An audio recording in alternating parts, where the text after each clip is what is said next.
ce journal. Europe 1. 48 heures après le meurtre d'un fidèle musulman dans la mosquée de la Grande Combe, Bruno Retailleau s'est rendu sur place dans le Gard en début d'après-midi pour rencontrer la communauté musulmane.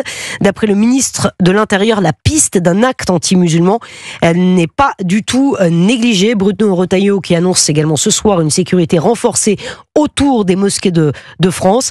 L'assassin n'a toujours pas été retrouvé. Une marche blanche a été organisée cet après-midi en présence d'une partie de la famille de la victime. Alexis de la Fontaine. Oui, Emmanuel Macron dénonce un atroce assassinat et affirme que le racisme et la haine des religions n'auront jamais leur place en France. La liberté de culte est intangible, conclut le chef de l'État. De son côté, Bruno Retailleau s'est rendu aux côtés de la communauté musulmane du Gard pour marteler plusieurs messages. Je voudrais leur dire, parce qu'ils ont été profondément choqués, un message de compassion, un message aussi de solidarité.